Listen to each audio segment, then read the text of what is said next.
Welcome to the Mike on Much podcast. I'm your host, Mike Veerman. We are here with our friend and trusted producer, Max Kerman. We also have our pop culture aficionado, Shane Cunningham. Erica was unable to join us. Guys, it is the holidays. I feel like when people are listening to this podcast, it'll be right around Christmas time if you celebrate it. If not, it is the holiday time. You probably are off work. You know, it's a weird year, of course, but we're all doing our best. Guys, has anything been happening for the holidays? Have you gotten gifts for people? Have you received any premature gifts before the 25th? How are you guys feeling? Oh, go Max. You go first. Well, I was going to say, yeah, it is the holiday season. And typically this would be probably the recap of the pub crawl, our annual tradition. And, the pub crawl, of course, couldn't happen. So it got moved to a backyard crawl, which we were all very excited about. And we were thinking of activities. And then I think, some of the wives rightfully heard about it and said, how many guys are going to be in my backyard on Saturday? 20? Absolutely not. This is not happening. So one by one, guys started to drop off. And then it got moved to the pub crawl Zoom call. And then I was kind of checking the messages on Saturday afternoon, and it got pretty quiet in the Champagne Boys group. Like, nobody really seemed that interested in doing the Zoom call. And I wasn't really that interested.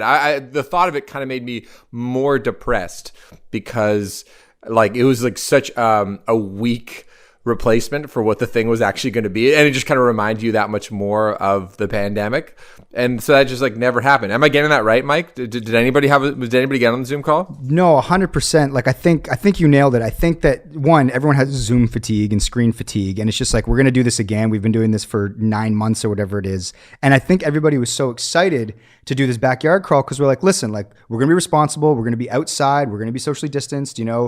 But then the numbers do start, everybody wants to be part of the pub crawl. Arkells release a single pumping up the pub crawl, so it's the backyard crawl, it starts to snowball. And then, I didn't realize the numbers. I thought it was gonna be 10 guys, 12 guys, but because I'm not thinking about it. And then when I saw in the group that it was a big number, and we'd already started to hear rumblings, like you said, of, more sober thought where it's are you guys really sure this is the right thing to do? The pandemic is getting worse. The numbers are going up. We're going to be going into lock. And all of that started to gain momentum. And obviously it was the right thing. And being the responsible citizens, I'd like to think that we are. We did call it off. But like you said, flies started dropping. Guys started dropping off in the group throughout sort of the day before. And it was oh, this is going to be over. And Sean Dawson, who really had spearheaded the effort this year to make a backyard crawl, organizing who was going to have the fires in their backyard. He really put a lot of work in how the drinks were going to work and how we could do this all in a safe way. I could just see him getting slowly more and more demoralized as guys were yeah, you know what, I'm going to sit this one out. Or someone's yeah, my backyard is not going to work. And he was just I'm getting Rochester PTSD because this is what happened with our friend Brody's diaper party the week of March 11th. We were supposed to go to Rochester that Saturday, and guys just started dropping off at the very start of the pandemic. And yeah, so he was pretty crushed for about 24 hours. And I didn't know if we would do the Zoom, the pub crawl Zoom, but it just, there was no enthusiasm the next day in the Champagne Boys message group. And so if people were Zooming, I wasn't a part of it. I don't know. Shaney, what were your thoughts as you were following along? Well, I thought I almost had something to do with it because Birchall was messaging me, hey, are you going to come on the backyard crawl? And I was well, even if it's perfectly safe, which I do think all of you could pull it off safely, if everyone's walking in a big pack to someone else's backyard, it might be a bad look. You might get called on by a neighbor or maybe a potentially jealous friend who's angry he can't make it out and does an anonymous call to the police, implying that I was going to call the cops on him. You're the guy. And he knew I was joking, but I felt like it still got in his head. And then before I knew it, the pub crawl was called off. I heard the wives were also not happy with it, like you said. But yeah, I thought the Zoom might happen, but I knew it would be so anticlimactic because once those backyard hangs start happening, it's like going back to having a roommate.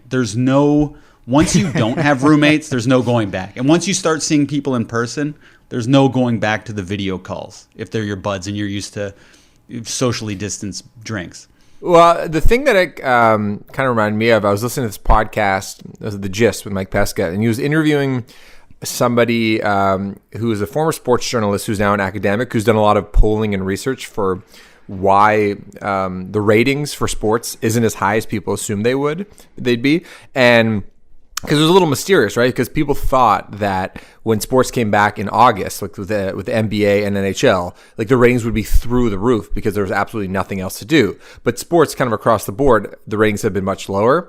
And there's been a lot of hypotheses, one of them being like sports got too political and BLM, et cetera, et cetera.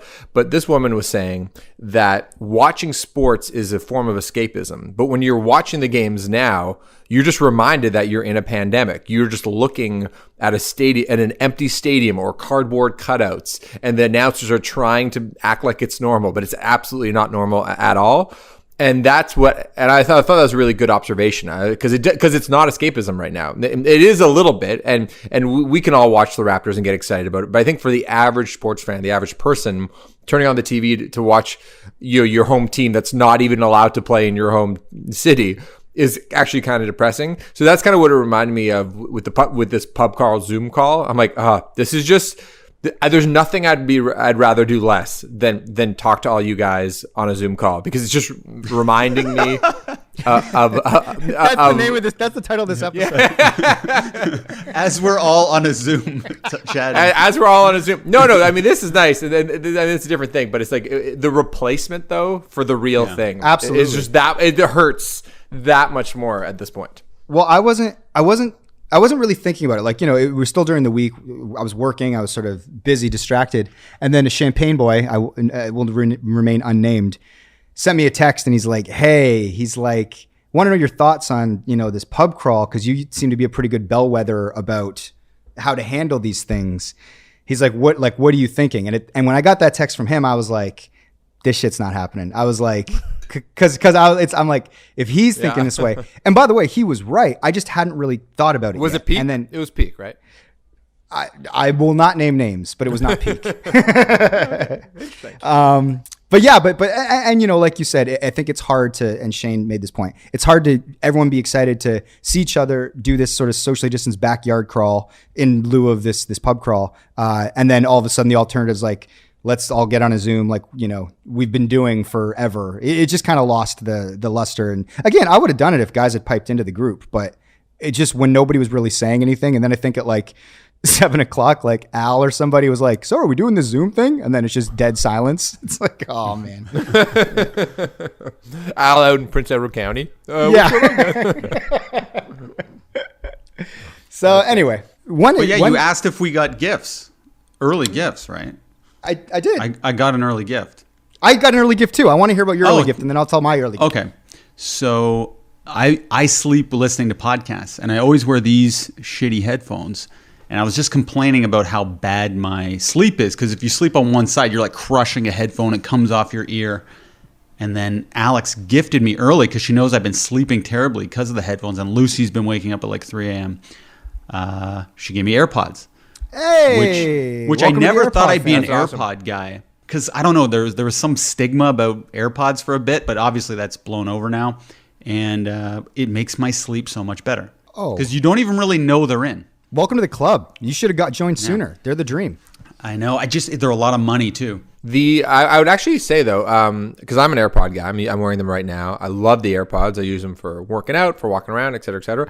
But I'm like you guys. I cannot fall asleep without a podcast. The AirPods are actually not ideal. I think the old wired-in Apple iPhone headphones are the better ones, because you don't lose them. You sleep with one in. You take the other out.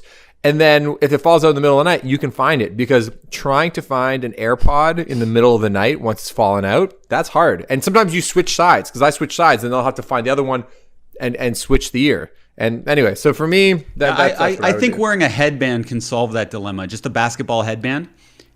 And it's better because the wires are annoying. They would pull out. I used to wear that, but I move and I would like get under it and yank it out of my ear and wake myself up. So you wear a basketball headband to sleep? No, but I'm going to start, because last night they did fall out once, and I did have a little trouble locating the AirPod, and I was like, headband. Max is 100% right. When you got to search for that, especially if you have like white sheets and then it's it can be a bitch, especially if it falls behind the mattress by the headboard. They can be a little elusive. But what about my headband solution, Mike? You think that would be too distracting? You wear those eye masks, Max. That's Max does. I don't wear those. No. So I fall asleep every night. Actually, the headphones I'm wearing right now, these like kind of like Beats we got from Work Shane like a half decade ago. These are the ones I do because, like Max says, I put it in one ear, and when it like falls out, eventually after I'm asleep, it's just I know that it's fallen off the bed, and I find it easier than falling asleep with the AirPods. So you don't need two earbuds in? I need full audio. Actually, no. One ear. Interesting. One ear, and then the other ear is just on the pillow. That's how I roll. Also, losing a high-end AirPod, like the AirPod Pros, and not being able to find it is very stressful. And obviously, if you're in your bedroom, you'll probably be able to track it down. But I was sitting on my sending that email to Apple and then getting them sent the next day is what a nightmare for Max. Yeah, checking the tracking number. Hey guys, I lost my 3 comps. hours. You're not completely wrong. I was sitting on my parents' front porch, and I had my AirPod case in my hat, and I moved my hat. The case hit the ground, and then the two AirPods like spilled out of it, and they bounce around in funny ways. So it kind of hit hard concrete on my front porch, and then one kind of fell nearby, and the other one went completely missing. I was like, "Where is this thing?" And next to the porch, there's the garden in the front, and there's all these rocks, like decorative garden rocks, and they're kind of like stacked up against the porch. And so we're like, it's kind of getting dark. It's probably like 5 or 6 p.m. at this point. And we're like literally like digging through the garden. And the AirPods had sort of like fell like between the rocks, like at the very back bottom. It would have been the hardest possible place for the thing to find it, to wedge its way into. And that's exactly where it was. And of course, Ash found it. But I was like, that is a fucking nightmare. You know, it's like losing one of those things.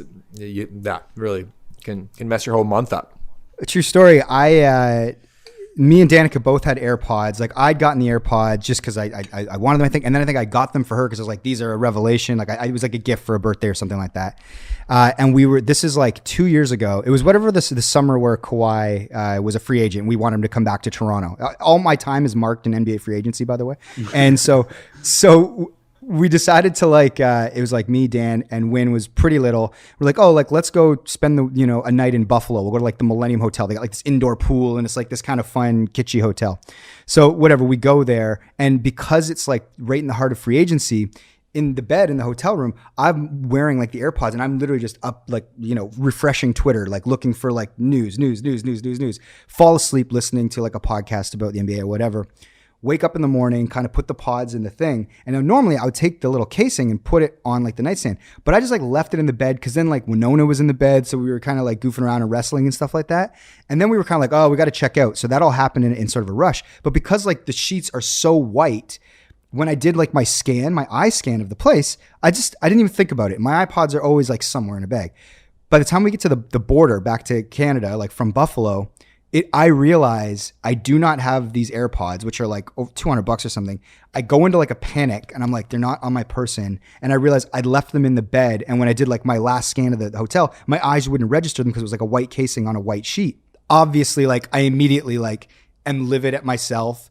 But then I do that thing where I'm like, Dan, you rushed us out of the hotel room. And she's like, you are not blaming me for this right now. Like, it was like, and it's like, she's like, I cannot believe that you just, and she was 100% right, but you're so like angry. You're like, it's somebody's fault. But of course it was my fault.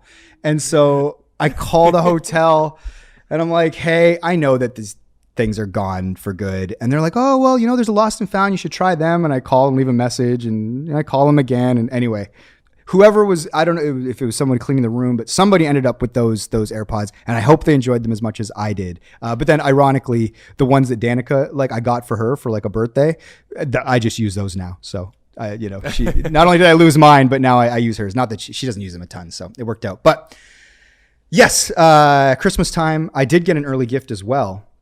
Because it looks like, if people are listening to this, it is going to be sort of a tough time. Everything's in lockdown here in Ontario. So families aren't allowed to sort of be around one another as we go forward. But yeah, so anyway, in lieu of that sort of pre-Christmas, my brother dropped off a Christmas gift for me. Actually, my brother and his girlfriend, Laura, who's great. We love her. So this is what my brother got me. Because it doesn't look like we're going to be able to go to Raptors games this year. And what do we love to get at a Raptors game? A giant beer. That's kind of the fun part about going to a Raptors game. My brother went to Scotiabank Arena where the Raptors play, and he got me a massive case of the giant beers. Danica was like, great. Look at this thing. Yeah. This Awesome, is what this Greg. he got me this. And he got me a big bag of concession snacks. So I got like the M&Ms, the Twizzlers, all the things. So basically he got me the in-arena experience directly from Scotiabank because we know my brother works for MLSE, and he dropped all this off so that I could enjoy basketball games as if I'm at the arena. Do you guys still have the tradition where you give each other turtles? Or is that like you're making too much money for that? We 100% give each other turtles. So like my brother and I, when we were young, our mom always got us turtles. Like it was like whatever we get, like our normal gifts or whatever we wanted for that year. But no matter what, our mom always had like a box of turtles wrapped for each of us. So we would get that. So when my mom passed away, my brother and I, just like to keep the tradition going, we always, without fail, give each other a box of turtles every year. So it's like we still go through the thing where it gets wrapped. Danica usually wraps ours so it looks nice, and Greg's is like some shittily wrapped like in newspaper, and then we exchange it and we we still do the turtles. Good memory, Shane. Yeah, man. Oh, I got an update on Jack Pine, the troll. I love continuity in episodes. So for our listeners, your last dessert was about Jack Pine. So he messaged me. He listened to the episode, and he admitted that he's actually a pod fan, and he is a fan of mine. But he's not the biggest Max fan. He thinks there's too much promotion of our Kells going on this pod. And he thinks you're a man obsessed. It also turns out that he may want to have a threesome with my wife. What was your response to that? Yeah, are you gonna do it? Well, it's COVID times. I said, it would be, if word got out, it would be irresponsible of me. It's a bad look, I think, during this time. Okay, speaking. We'll revisit it later. Maybe this is too hot for this pod, but and we can cut it if you don't want to talk about it, Shade. But do you remember when we were on a vacation, a bunch of us, we were in a nice warm weather country. I don't want to time or place, and there was a couple that basically tried to pull you into a threesome.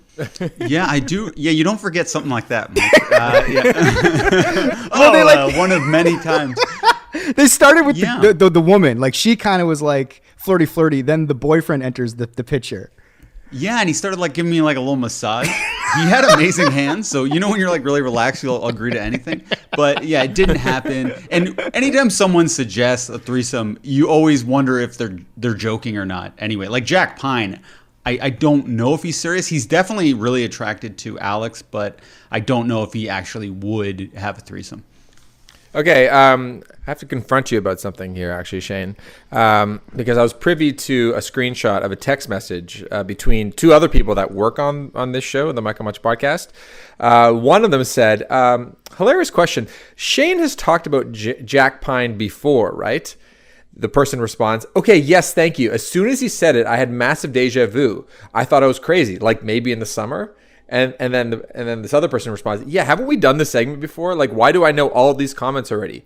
Yes, 100%. No. So anyway, the accusation is that you have already used this material last summer on a podcast, and we could probably pull up the document evidence. Well, So is this an old story, Shane? Is this an old story? No, Shane, then what's happening is this Shane? No, Shane? It's not. Max, let me explain here. Okay. Max. So what's happening is, if in fact I am regurgitating the same stuff, this person has been messaging me for a little bit, but I do not think it's the same messages. These are new messages. I deal with a lot of trolls on a constant basis. I interact with them. And sometimes they reuse their material. But this conversation that I talked about just happened. So it's not just a story that my reactions were new. Yeah. Okay. No, and I thought, yeah, definitely him making the joke about when I said, oh, no one's ever called me clever or whatever, and he's like, oh, I don't recall anyone saying you're clever in the last message, wrong takeaway. That was completely new. And this is a real thing going on in real time in my life. Okay. Well, maybe we get producer Erica to run the tape. We'll find it. Okay. We'll see how much they match. Okay. Yeah, I'm super curious. Would you have a trail of like Jack Pine messages, like going back or whatever? So it's like he would go back. I'll look at them right now here. Okay, just hold here. Okay, Jack Pine. Let's see when he first messaged me. Okay, he first contacted me on August 23rd at 10:28 p.m. I think when he contacts me, he's usually, like, we can check if this is a Saturday or not, a Friday or Saturday, because I think he's usually had a few drinks. And he says, how does it feel to sell diapers as your wife emasculates you full time? You used to be kind of funny and almost cool, and now this. So yeah, so he did a diaper thing, his first message, but later on he asked if I was actually wearing diapers. So there is a difference. Well, maybe you just have a different troll that has the same routine, which could be true. You attract a certain type of person, I suppose. Mm-hmm. Yeah, but glad to clear that up. Yeah, that was a little. Max was like excited about his gotcha there. He was like got investigative journalism. You really committed to that bit of the annoying reporter. What are your thoughts on like sharing these messages in the sense that it's like it gives publicity to the trolls? It's almost like they get what they want. It's like, do you think it invites people to go at you, or you don't seem to mind in general anyway? Well, I think the fact that they're a private account that has like 0 subscribers and 0 followers, I'd feel bad if it was like a real person who had their name out there, but the fact that it's not, I don't feel bad about exposing them, especially if it's funny, innocuous comments. Right. Like this guy it's rooted in humor and good-natured ribbing, at least the way I take it. Even though it is, insulting my masculinity, which I've never claimed to have anyway. So, I'm fine with that. I'm the first to say I'm not like classic masculine man. Speaking of masculine men, Max, have you had any early Christmas gifts? Or Hanukkah? Anything for Hanukkah? Also, happy Hanukkah. Do you do that? No. We did for a few years when I was a kid. And then when's the last time you spun a dreidel? I don't know. It's been a while. You have spun a dreidel though, right? Yeah, we did back in the day. I thought I was actually really winning because I'd get gifts for Hanukkah because the Jewish children get gifts, and then I'd roll right into Christmas, get more gifts, and I was like, this is the best deal ever. And that probably went from like age 6 to 10 or something.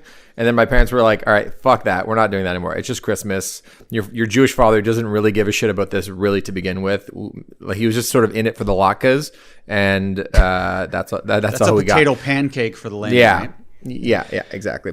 Yeah, I don't think I've gotten any gifts. My friend Erica gave me a gift. I haven't opened it yet, though. Not producer Erica, another Erica. Though I will say, though, Manager Ash did receive a little envelope in the mail, and I've been thinking about like us getting older, and I'm really grappling with age and time moving too quickly, and these things. I'm sort of reminded that we're not kids anymore, that we're not a bunch of idiot 19-year-olds.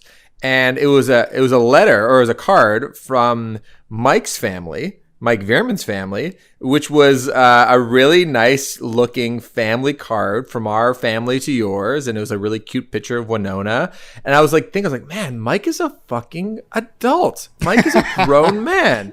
But Mike was the brains behind that? Danica, of course he wasn't. There's no Danica. There's no card. Of course he was not the brains. But I was thinking, I was like, I wonder, because Mike, likes to have a say in any kind of creative. So it was like, who wrote the copy? Who chose the photo?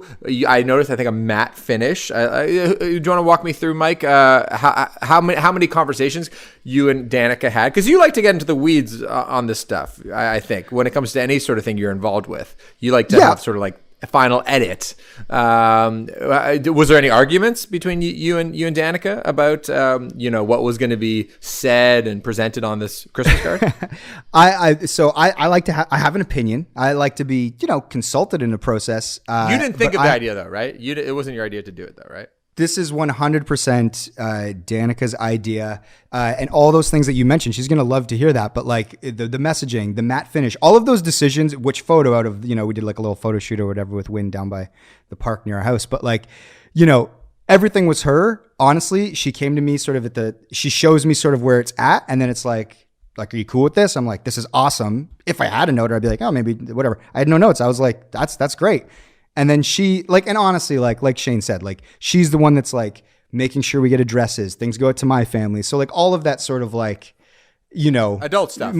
Adult stuff. I was just adult enough I was adult enough to marry an adult. That was the adult move I made, and then she's sort of really taken it from there. So like that cohesiveness is really just all her. So all credit to her. But yeah, we sent out cards. Shani, you and Alex and Lou. It's and on my Betty. fridge right now. There you go. I was gonna send you a thank you message. Somehow I got distracted. But I knew you'd be like, oh, that was all Dano. But I was actually going to bring it up here. It's on my fridge right now. Yeah, 100% Dano. No credit here, other than helping to make the baby and stuff like that. That was the fun part. No, so, it's a very cute photo. It's a good looking baby. Well, I'm happy that Ash got the card.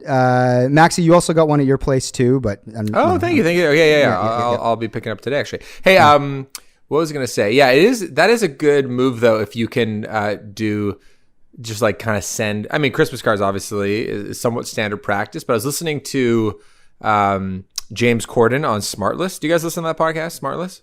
Smartless. I listened. I didn't even know this podcast existed. So for our listeners, this is so another. Good. Yeah. Well, it's a podcast with 3 dudes, much like ours. They're slightly more accomplished. It's Jason Bateman, Will Arnett, and Sean Hayes. Obviously, these are all very famous sitcom actors and film and whatnot. And the reason I came to it is because somebody sent me, and I'm bummed that I'm blanking on this. Was it Jeff Sykes? Somebody sent me Paul McCartney on Smartless, and the way that their bit works is like the 3 of them, I guess, are close friends.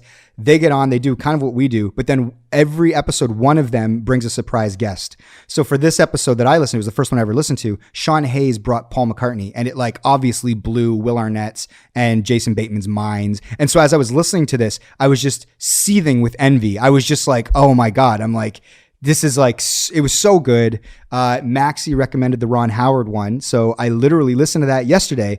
So insightful and interesting. I think the stuff that Ron Howard said about leadership, about creative. That's what I loved. Yeah, I loved that. About directing, the collaboration process. Like, what are the Coles notes? What's some good tips here? Shane, do you not listen to this podcast? No. I'll start. It is You'll like the the only Ron podcast Howard you one. need to listen. I know, but you like all of them, and they all make fun of each other a lot. It's like they're wickedly funny. But sorry, carry on. Give them the Ron Howard notes on leadership and directing and stuff. It's really good.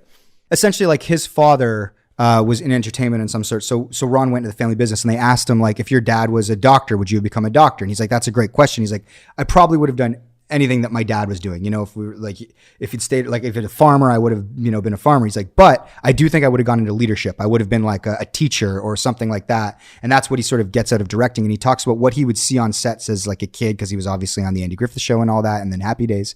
But Jason Bateman specifically asked him, because Jason Bateman has gotten into directing. He said, what is it like when they talk about collaboration at the top and the idea that like everyone has a suggestion, right?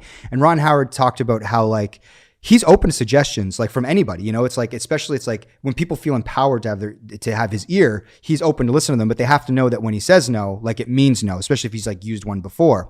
And Jason was asking about basically actors always wanting to like have a note or a take on something.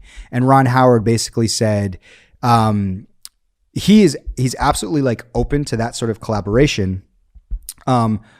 But again, it's like at the end of the day, you have to make a decision, and you can't be so precious about things. Like what he learned by being so prolific is basically like, instead of getting like into the minutia or like you get into the slog of one shot that has to be so important, he's like, it's not, just do it and keep it moving and trust your instincts. And repetition allows you to trust your instincts a lot more freely in doing these things. Whereas it's like, and to me, that really resonated, because sometimes I'll be like, fucking with like the littlest thing that means so much in a moment. But then when I think back a month later, I'm like, that really didn't, I spent so much mental capital on that. And then listening to Ron just being like, trust your instincts was very fascinating.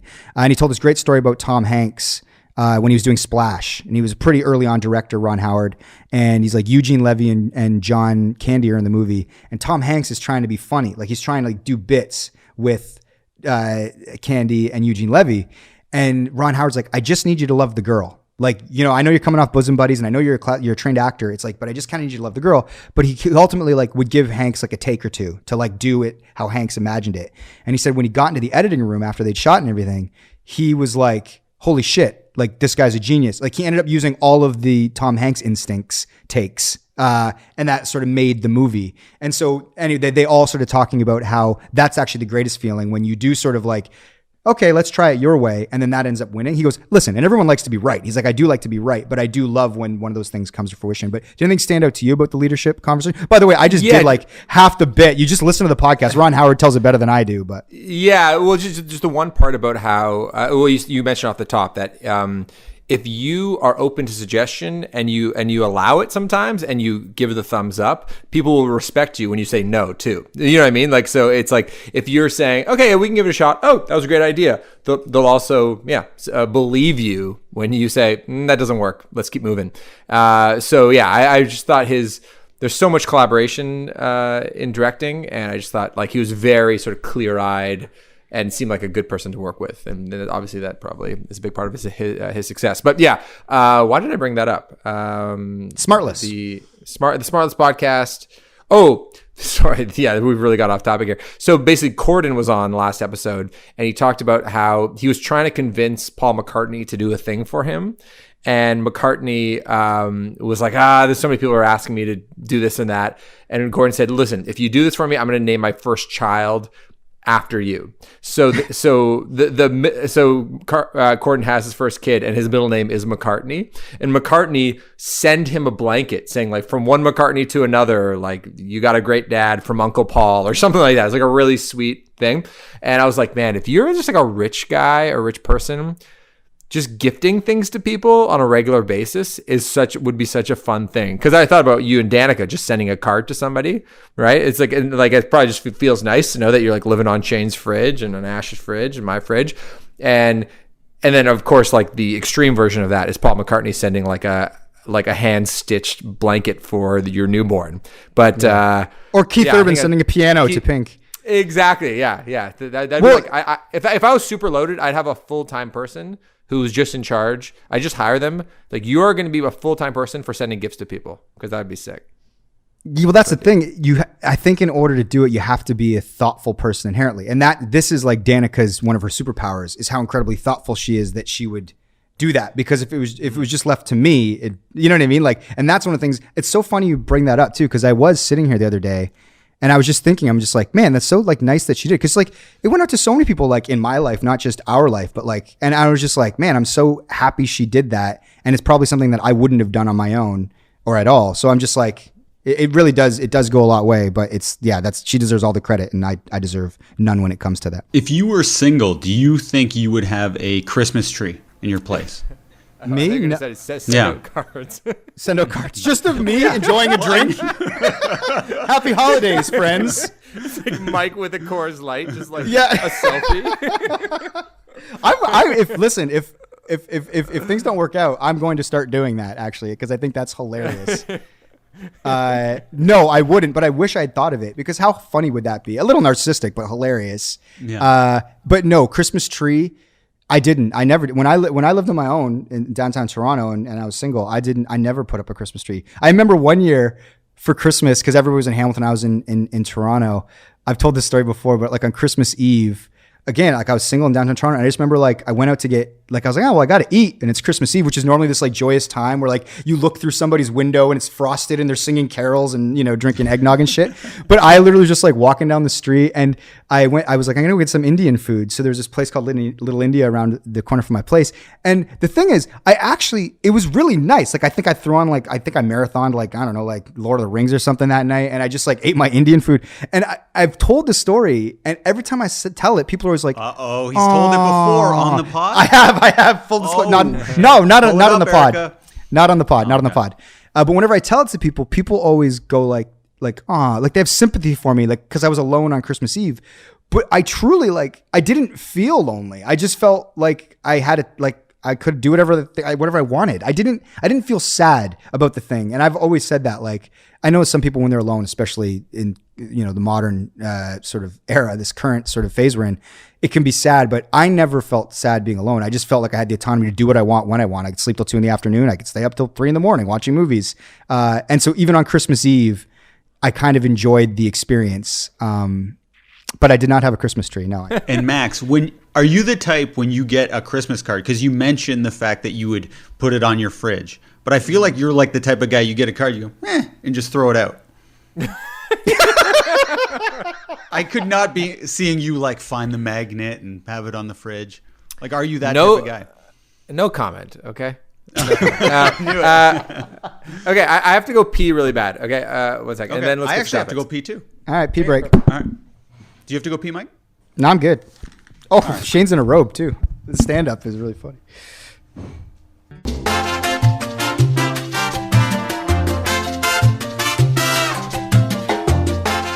All right. Well, that I think that was the first ever bathroom break that we've ever taken while recording. Usually, you guys are good to go for the hour. What was it? I'm usually too scared to bring it up, but since Max did, I've had to go many times, and now I can have a drink.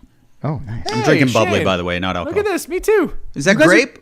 You're drinking grape bubblies, both of you, identical. We both peed at the same time, and now we're both drinking at the same time. And me, you got Mike. I got my drink. Yeah, 10 a.m. boys. These things are massive. They're hilariously big. These gifts from Greggy V. But isn't it funny? Like when you're at the movies or at a sports game, you're just like teleported into like another world where that size can like doesn't seem unreasonable. But it's like American sizes. Yeah, like when you're in your living room, you're like, this is a ridiculous can. But like when you're at the movie theater, you're like, I'm gonna eat this massive bag of popcorn, like an extra large bag. Like you wouldn't do that in any other time in your life. And the same thing with like you wouldn't go to the beer store and buy this like hilariously sized Coors Light, you know? Well, I think the idea is like you're so far away and it's so inconvenient to get everybody to get up and leave that they want to give you so much stuff that you just feel comfortable staying put. That's it. Well, I was going to say, like, I don't even like tall cans, like if we're all hanging out together, because I find it gets warm by the time I get to the bottom.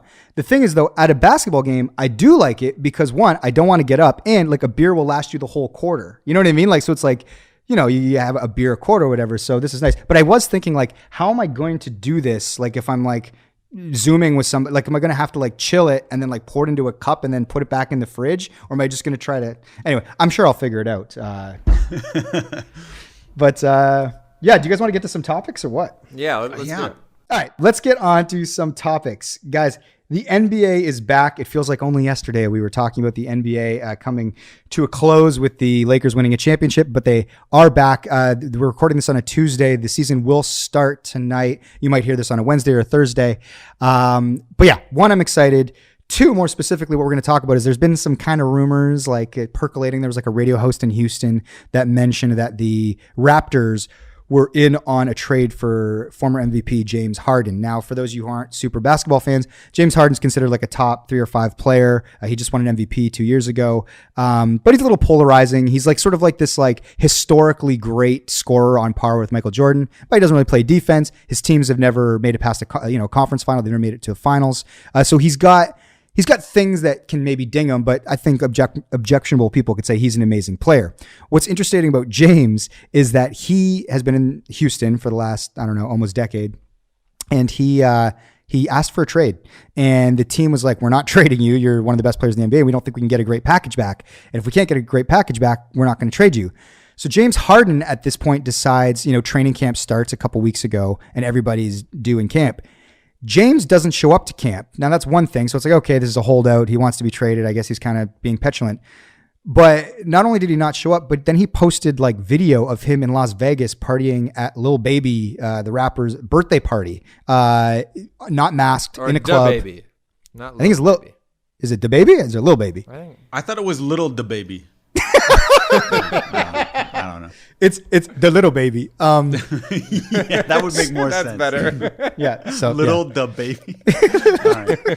I'm off my game. Yeah, we're all totally hip to Lil Baby. So anyway, James Harden's partying in Vegas. So everyone's like, what the hell's going on with James? This is very embarrassing for Houston. Also, James Harden makes over $40 million a year. It's like, you show up for work, you would think, but he's not, and he's partying and he's flaunting it on social media. The next night he's in Atlanta at another party, and then eventually he shows up to camp, and then he has to quarantine because he needs to get all the COVID tests. Finally, he gives like a press conference, and they're like, what were you doing? And he was like, I was training. Like, what were you doing in Vegas and in Atlanta? He's like, I was training. And the reporter's like, training for what? he's like for the season. And James is just sort of like, it's this kind of like Cold War. So anyway, this is still unfolding. It is Little Baby, by the way. There is a DaBaby, but he was at Little Baby's party. So you're right, Mike. So. Wait, DaBaby was at Lil Baby's party? Both babies in one place? It's unprecedented. And James, who is acting like a baby. Yeah. So anyway, I guess the questions would be, one, where do you guys fall? Because this is kind of has echoes of Rodman, going to Vegas, but I think it's actually a little bit more egregious than that. What do you guys think about a star player flexing his leverage by not showing up to camp and then flaunting it on social media? Where do you stand on how James has handled his sort of request to get out of Houston? Start with you, Maxie. Well, it's especially egregious right now because of the COVID protocols. I think a lot of people were offended that he was at a nightclub without wearing a mask, number one. Number two, he's sort of flying around the country. So where a lot of people are being told to stay home, stay in your bubble. He's not doing any of those things. And then there's the more, I think, obvious one, which is, this is a guy who makes, tens of millions of dollars every single year. And there's a lot of people in Houston that really love him. And it's one thing to just not want to stay in Houston. That's fine. Players want to leave their teams all the time. But to be able to be sort of, it's just kind of a low class move, right? You're not acting with much integrity if you're going about it in this way. I think there's a professional way to handle your business, and he's not doing that. So it is funny though, because Harden, just as a personality, is really interesting. He doesn't really say too much. He's got a lot of style, but what I like the most is he's sort of a stocky guy, and people say he likes to drink and party, and so in his first game back, there's a picture taken of him of a brutal angle, and he has his warm-up jersey on, and he looks like he's about 40 pounds heavier. So it's just take a photo of me after a weekend in Vegas, and it looks shockingly similar, to be honest. I mean, to be fair, the next day with his warm-up jersey off, he looked kind of like he normally looks. He looked fine. Yeah. That one photo though was jarring, and everyone's like, "Oh, yeah, it was awesome. It was good." But I mean, in terms of just the drama of the league, it was a bit of a throwback move, because I think a lot of the players these days are generally pretty well behaved. You haven't seen a player go off like this in a long time. So I kind of liked it. I like the intrigue of it. Well, but what made me think about this was, if the Raptors had a shot at him, how I'd feel about it. Because on one hand, yeah, he's a transcendent player. Oh, we're gonna get there. We're gonna get to that. Okay, we'll get there. Okay. So Shane, what did you think of how Harden handled his business? Well, I think years ago, this stuff was happening all the time. We just didn't hear about it. So I don't think this is a shocking story. This is it's like a throwback story, like Max is saying. This would happen all the time, and it just wasn't good enough as a story. But now the 24-hour news cycle is kind of like a 12-hour news cycle now. So you always need something. And who knows, maybe Harden was doing two things. Maybe he was training and he was partying. I don't think he should have been partying without a mask on. I think that's dangerous for everyone. And to Harden's credit, he played pretty well, I thought, when he was out there. He looks like James Harden. Yeah. If you can still produce results, I think that is a bit of a save-all.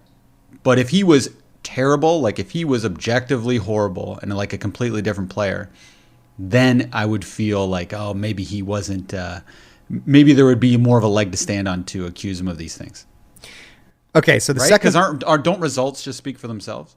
Yeah, I mean, I guess there's that line, however hard line you are about sort of what is expected of you and what the money is for. And it's if you make over $40 million a year and you have to be in camp on this date, it's if we don't show up for work, there's consequences. You know what I mean? That being said, James Harden is 1 in a billion. He is unique. He's special and he's different. And, what he's worth to that franchise.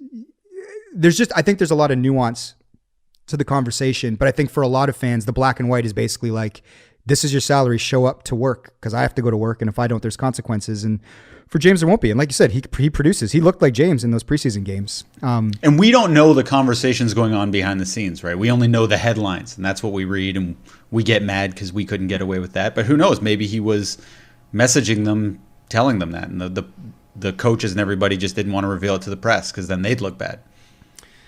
So the second part of this is this report out of this Houston radio station. This radio personality said that the Raptors were one of two favorites along with the Boston Celtics. But basically, I guess the package we sent around Pascal Siakam, who is our all-star, our second-team All-NBA player, who didn't have a great playoffs, but was amazing before COVID hit, he would be the headliner. So basically we'd be giving up Pascal and other things, future picks, some guys for James Harden.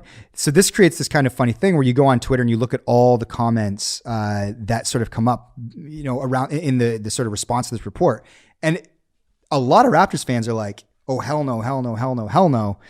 And then other people are like, it's James Harden. Like he's literally like, he's one of the best 5 players in the league. This is sort of the Kawhi trade all over again. Do you guys like the idea of rooting for James? And do you feel kind of bad being like, yeah, Pascal can go? Like, this is that fandom. What is fandom and loyalty and all that from the fan to the player or the player to the city? I think afterwards we've got a taste of the feeling of a championship. I think more Raptors fans would be like, listen, we developed Pascal. We made him to an all-star. He's a part of the fabric of our team. He helped us win a championship. But in the NBA, you don't win a championship unless you have a top 5 to 7 guy on your team, period. It's really hard to win otherwise.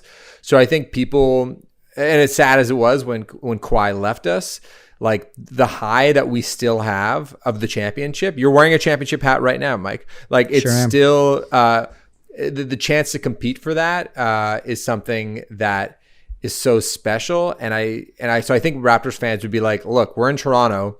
We would never have a chance to sign a top tier free agent in free agency. This is the only way that kind of player will come to our team unless we draft them.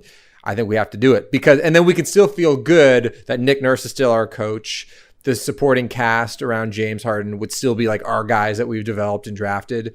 And I think now that we've had a taste of that championship run, it's just like we want that back. And I don't know if Pascal would be the person to lead us there. That'd be my take. Shaney boy? Yeah, I think for me and a lot of people, more than rooting for Pascal or any other players, like you're rooting for Masai and like you trust his decisions and anything he says, because that Kawhi move was so polarizing and I was unsure. Ultimately, it obviously won us a championship. So you'd like to think, okay, in Masai I trust, and then whatever he says, I would support. It would be exciting though, personally. Like if Harden came here, I feel like he's such an exciting offensive player. I'd like to be rooting for him on our team instead of against him. That's actually an interesting thought, Shane, which I hadn't really thought about in those terms, where it's just like players kind of come and go, but like, organizations often have these like foundational employees, whether it's Masai, who's the president of the team, or Nick Nurse, who's the coach. You think about a team like Dallas. It's like the Dallas Mavericks, obviously, is Dirk Nowitzki, who they drafted a long time ago, now Luka. But it's really Cuban, the owner of the team, and Rick Carlisle. Those guys have been there for 20 years almost. So it's like you do have an emotional attachment to like the infrastructural, members of the team more than the actual players in a sense. Like, are you attached to Pascal at all on an emotional level? Either of you? I am. Yeah? I am, but it's not like... I don't have it. Yeah, it's not like it was with DeMar or even Jonas Valanciunas. I was really bummed when Jonas got traded. Kyle in the would be championship. different, though. Kyle would be different. Oh, Kyle's like, yeah. Because we've been on such a roller coaster with Kyle where we loved him, hated him. Everything. Yeah. It'd be so weird if he left.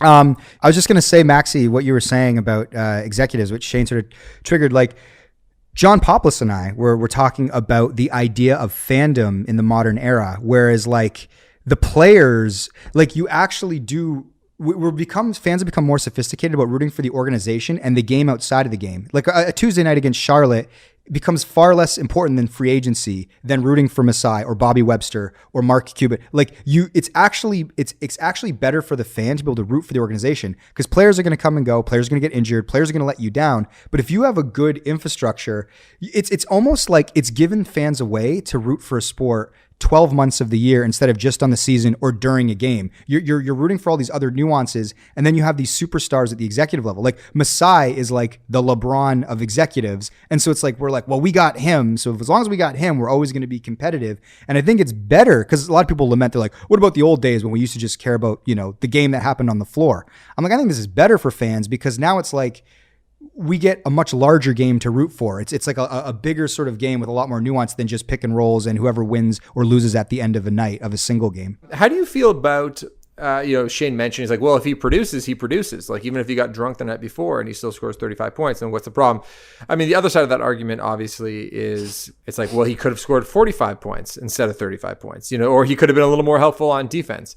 Like, is there any excuse? Is any excuse good enough? Or should players that are getting paid millions of dollars a year only kind of go to bed early, train really hard because they've made that commitment to the team and they're getting paid handsomely for it? Well, you have to enjoy your life. I know, at any level, like Mike and I certainly have gone out and then we've come back to work and probably not been as sharp as we could have been, but we've been pretty sharp. And I think you've probably played a few shows, maybe hungover, Max. I don't want to tell a story that you've told before, the most diplomatic way to put it. But you're right, though. You're right. You told a story, right, Max, where you played a show hungover. I think it was filmed, and you just wanted to barf. And it's like you robbed your fans, Max. Yeah, well, I mean, the only difference is that there's like a physical prowess that is needed to perform against elite athletes versus I'm going out to explore the city, to tell stories, to meet people. This informs my songwriting. You guys go out and get wasted before a big creative brainstorm. Your juices are flowing differently. Maybe you're going to say something that's genius that you wouldn't have thought of otherwise if you had a full, proper night's rest and worked out. So I'm just saying the lines of work are a little bit different. That's all I'm saying. True. But Harden's has an artistry with the ball, and maybe he comes up with different stuff when he's out drinking with his buddies. Him and Lil Baby just talked crossovers, actually, in pull-ups. Yeah. Yeah, that'd be funny if he just his brain worked in completely different ways, like on the court the next day after like partying, and he's just like, wouldn't have thought of that. Like, check out this like reverse layup. Like, I wouldn't have done that. Otherwise. Well, there's the one player who he was on acid. This is baseball, and he threw a perfect game on the pitcher. Acid. Yeah, for the Pirates.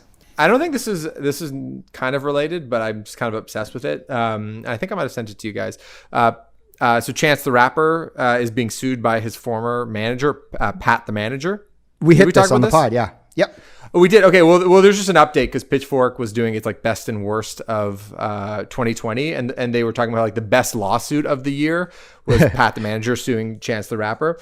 And so the guys explains like, so basically, I'm reading here, Pat says Chance didn't try at all on that album. It was just freestyling a lot of the time, and he had a lot of hangers on in the studio. And when Chance announced the release date, Pat was basically like, you haven't even started this. Like, please don't announce this. But Chance did it anyway. Anyway, it was funny to check out our news story about it. There's like a 45-minute gap between Chance saying the big day is coming in February and when Pat says it. And I just like to imagine Pat hopped on the phone with him. And he's like, hey, man, we go back a long way. Could you just delete that tweet? Basically, the album flopped. He says nobody liked it. It sold terribly. He had to cancel his tour because nobody was going to go to it. And then Pat ultimately got fired. And anyway, this is just an example of a person who didn't take his job seriously and thought they were the golden child, and it didn't work out. They weren't listening to management in the way James Harden wasn't listening to management, and it actually didn't go so smooth. But what if that album was the best album he ever had? Like, people always say Jay-Z walks in, he had nothing written down. I was like, oh, this man didn't do his homework, and then he blew everyone away by freestyling. Lil Wayne, same thing. I mean, never writes anything down. Proof is in the pudding. This is it. It's like if that album had sold really well and Chance is like, listen, the way I create is I got all my boys in the studio and I just make stuff off the top of my head and everybody loved the record, then I'm right, you're wrong. And James Harden, if he goes out and scores 55 after going to a strip club, then he's like, this is the way I do it. But it's like the results are what they are. And Chance the Rapper's album, everybody unanimously did not like it, and the tour sold terribly. Proof is in the pudding. So time will tell, I guess, when it comes to these kinds of things. Outcome dictates perception always. So Kawhi hitting that 4 bouncer changes perception in multiple ways. Giannis not say it's Philly that gets past us in overtime in that game 7, and then Milwaukee beats them, and then Bucks go on to beat the Golden State. There's just so many things where the outcome will dictate perception.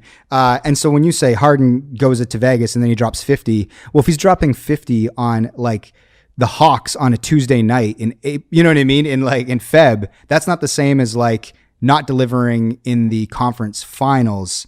It is hard. And by the way, I don't know, but these are the things that are like subjective and hard to measure. Like if Jay-Z is a genius who can come in and just do it without the prep, and Chance isn't, then that's just the way the cookie crumbles. And sometimes you're having a bad day or maybe a bad week when you're doing the album too. Like people who work really hard on albums flop also. That's a fact.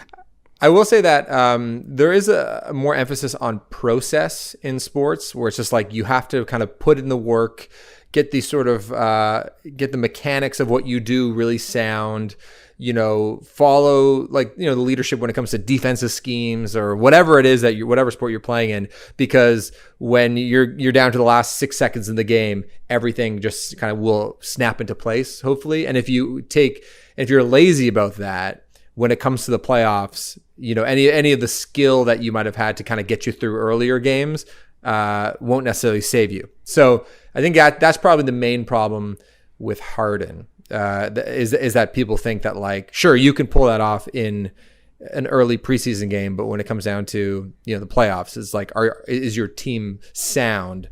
And will you be able to pull that off in the high pressure moments? Though I will say that Chris Paul's a guy who takes his shit really, really seriously, and he hasn't won in the playoffs, and he's known to be a bit of a choke artist too. So exactly, there is some luck involved as well. We all need to blow off steam sometimes. Are you working on this talk or this explanation for Alex or something? You really really leaning into this one, Shane? What? No, it's always been my motto. This isn't for Alex. This is before I even met Alex. I always said we all need to blow off some steam sometimes.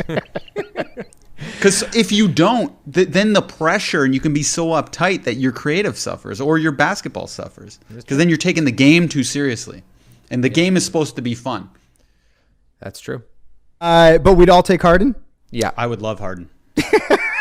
All right. There was a huge piece in Elle titled "The Journalist and the Farmer Bro." Why did Christy Smythe upend her life and stability for Martin Shkreli, one of the least liked men in the world? And the Coles Notes of this story is essentially Farmer Bro Martin Shkreli is serving 7 years in jail for defrauding investors or some sort of white collar crime of that nature. People, his history, hate him because he raised I think HIV drugs 500% or something. He also bought a Wu-Tang album, the one album in the world. There's a bunch of reasons why people just sort of dislike this guy. And this is before he got busted with the sort of the defrauding investors. So he's been doing 7 years in jail. This woman, Christy Smythe, was covering him for Bloomberg. So I guess through a series of interviews and going to his court appearances, and then he eventually ends up in jail. He gets convicted. She goes and visits him in jail because she's sort of putting together a book or some sort of long form feature. Over the course of all of these interactions, she falls in love with Martin. He ostensibly falls in love with her, starts calling her his girlfriend, et cetera, et cetera. She's also married and is supposed to be going to these these marriage counseling sessions. It's falling apart. I'm sure, the marriage had issues before Farmer Bro came along, but she essentially shows up for her, her therapy sessions with her husband late because she's too busy hanging out at the jail with Shkreli. So you're reading this story, you're going on this journey and you're going, okay, so this is a story about her falling in love with this kind of guy that everybody thinks is a creep. And then you go, okay, she's never consummated the relationship. She fell in love with him sort of after he was in jail. They've never got hooked up. It is purely a love of the minds. And then you realize that he's no longer talking to her. She's been sort of dumped, and that she's doing this article so that she can speak to him through the press.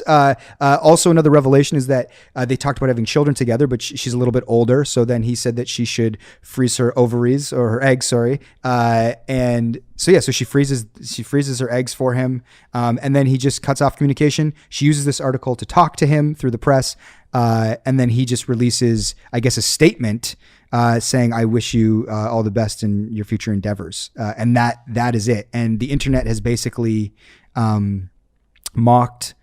I guess I don't know if they've mocked her. I mean, I've seen a lot of mocking on the old Twitter, but I think people are just so shocked at this story. Why do you think people are so shocked at this story? We'll start with Maxie. You look like you're gearing up to talk there. Well, yeah, I mean, she comes from such a conventional background. She's I think pretty middle class, Midwestern family. She gets this very reputable job working for Bloomberg, which is a very reputable news agency. She marries somebody who has a good job. Everything, there's so much stability in her life. So to see somebody throw that all away for one of the most hated people on the planet, and then also just be so delusional about the whole thing is what is like so shocking about it. Which and I was trying to think of a comparable. It's like what's an, you know, people like leave their marriages all the time, obviously, and you know, obviously there are people who are obsessed with like killers in jail. Not to say that Shkreli is a killer, he's not, but like people that are like obsessed with like famous people that have done bad things. You see this happen all the time. Like Charles Manson had like a woman that loved, you know, like people fall in love with jailhouse people, get married, you know, that stuff is common. That stuff happens all the time, but just like her profile of being the person who falls in love with him, that is, I think, like the most shocking thing. How she went from this very stable, sturdy person to to being but that's seemingly sometimes women, sometimes people in general, they like the bad boy. Can you speak from experience, Shane? I'm not a bad boy. That's why I'm so scared of my relationship. Don't you go out and see those bad boys? No, I'm good at it, yeah. The article, by the way, I recommend you read it. It's so funny in like, because there's a turn that happens, because basically as a reader, you're coming to accept that they have this, you know, mutual relationship where there's real fondness and support and love between them. And they get quotes from her family being like, you know, like, we were a little shocked when we found out about it, but she has never been happier. Like, you know, like, what if she's happy, we're happy, kind of thing. And then then the quote, then the sentence drops about Shkreli being like, I'm not talking to her anymore. It's like so brutal. Shane, what do you think? I'm just wondering too how the attraction started, because sometimes when people get in prison, they start working out a lot. You got to pass the time. So I wonder if every time she began visiting him, he just started getting a little bit tighter and more jacked. And then she fell in love with him on like a shallow basis, maybe. And then he started getting so good looking, he started thinking he was better than her, maybe. Oh. I wonder, like, maybe he had another woman, and how bad that has to hurt if you get broken up with a guy who's in jail. Well, like, that's got to hurt so bad. If you're him too, like, whenever you think about like what's equitable in a relationship, like, if you're him, like, what else do you have going on? Of course you're going to fall in love with the only person that's coming to see you regularly. So, like, Shane might have a point. He might be getting like nude photos from other admirers that are sent to him via mail. He's very famous. Yeah. And like, will he have money when he gets out? Like, I don't know. Did the government probably will. Yeah. So, you know, he's famous / infamous. He presumably will have some money when he gets out. You know. Maybe that's what is her motivation? I don't know. Like maybe Max she's said, a Wu-Tang fan. she wants to hear that album. You never know. But yeah, actually, manager Ash sent an update in the New York Post. I guess they ran into her out there walking her dog, and she said she's open to seeing other people. But she's also still open to Martin if he wants to talk about future plans. It's also sad. It's very. Do you think it goes the other way then too? Do you think now she has a legion of fans that are obsessed with her now because of her kind of infamy? So do you think there's a bunch of guys that are like, oh, this woman really turns my crank? Like, do you think that could be a thing? It's not bad enough what she did. She's kind of living in purgatory now because she has that stink on her, but she's not like bad enough to be cool. Someone will seek her out. She'll be known, you know, however she dates, whether it's being set up or on Tinder or whatever that looks like. She'll be like, the news I'm that cycle girl. turns over so much, though. That's true. Well, I hope she finds happiness.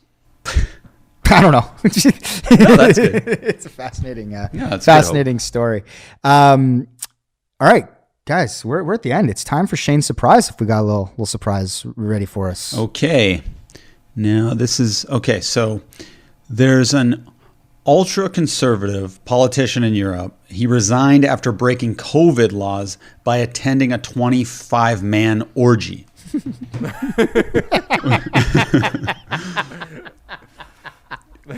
So I was just wondering, like, what is the most, the furthest you've gone for love or passion in your life?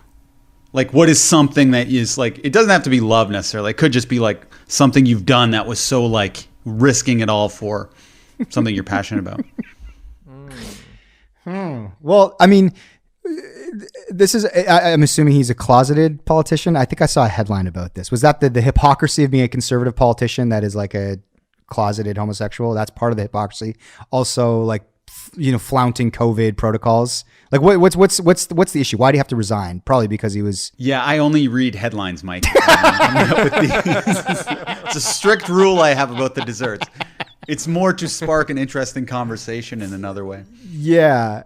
Oh, yeah. No, that's a good question. It's like, what are things you've done that are like spontaneous, and you look back on it and you go, oh God, I can't believe I did that. When I was in grade 10, I had a crush on a girl who was in grade 9, and she told me, and we were like chatting and we were friendly. Maybe it was grade 10 and grade 9, I think. And she mentioned that she was a gymnast, so she was doing gymnastics. Like, she was very into that world. She'd done it her whole life. And she was like, I do gymnastics on Friday night, over at U of T. I was like, oh, cool. That's what I'm doing. I was like, okay, cool. So then I thought, and this is kind of speaks to my sort of like, I think, blind optimism, or just general, like, a sense that things will kind of work out in my favor, is I was with my friend Aiden, and his house, the U of T gym was on the way to his house. So I said, oh, hey, Aiden, I know we're walking to your house. Why don't we just stop by at the U of T gym? We'll say hi. We'll just say hi to this girl. Her name is Leia. And then he was like, okay, cool. So basically we went to the gymnastics class, and I like kind of poked my head in, and I waved, and she was like mortified. She's like, what the fuck are you doing here? Like, and I feel like there's been other things like, yeah, where it's just like, yeah, that kind of thing where I'm like, oh, I assumed it was sweet and cute, and she'd be flattered. And then it was sort of like the opposite thing happened, where like that romance was, died, I think, on the spot there. So I think that you never even got a smooch. Never got a smooch. No smooch. I think. Oh, no smooch. I wonder if she's regretting that now, though. No, you know what? We're friends. She's actually pregnant. So congratulations, Leia. Really? She's with little baby. Yeah. The little baby. Yeah, in her tummy. What about you, Shane? For me, I think that I was so worried when I first started dating Alex. I was just like, okay, she's so much better than me. She's going to dump me. And right before our first date, I'm like, I have to figure out a way to marry her and have children with her. Because like, I really liked her. Even before we went on our date, I knew she was the one somehow. And then I just got a little tipsy one night. We were at a hotel, like way too early in our relationship. And I was like, we should just get married. And that was my way to like lock it down. And luckily she agreed. Like, she was in an agreeable mood because we both drank like a bottle of champagne, and now we're married with kids. So to me, that was like the biggest gamble, because I could have looked like such a loser. I didn't know at the time Alex has a similar mentality as me and similar enthusiasm and jumps into stuff all in.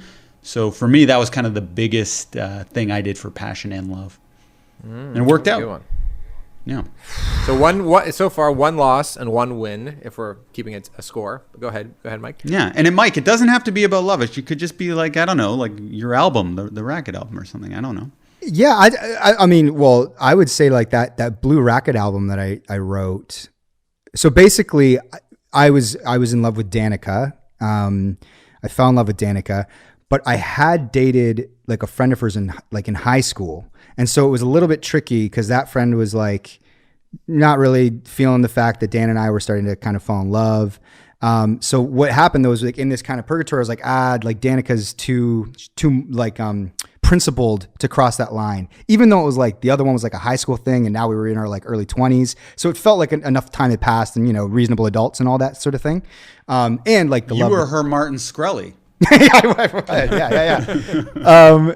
And so in that time where I kind of felt like, I feel like I'm in this sort of like situation where I love this girl, Danica, but it's not going to happen because she won't date me because her friend isn't cool with it and all that stuff. That ended up making me write like a bunch of songs that ended up on that Blue Racket album that are all sort of about her. And when I think back, I'm like, I probably wrote that whole record just to like let her know I love her without being able to sort of like consummate it. And then that ends up leading to her being like, yeah, like we find a way to make it work, and we sorted it out with the friend, and the friend was ultimately like, listen, this does seem like, if you guys love each other and all that, you have my blessing, and hey man, a baby and a Christmas card later, it all worked out. It worked. Yeah. Now, does consummate always mean sex? Is that what, because I think it just means like to make it happen. Oh, okay. Like, Yeah, if you're a consummate professional, it's spelled the same way, right? I think just make it official as consummate. Mm-hmm. I think you can, but you could be right. Maybe it is fornication. Let's look it up for our listeners so that people don't use it wrongly in the future. Consummate. Here we go, gang. I love getting these things settled. What does consummate mean? Here we go. Consummate. Make a marriage or relationship complete by having sexual intercourse. Oh, wow. And then the second one also, is, go for it, Max. To finish, complete, consummate a business deal, to make perfect. So, yeah. So both. Yeah. Nice. I did both simultaneously. While making love, I was like, are we official? Yeah. She's like, let's finish and then I'll give you my answer.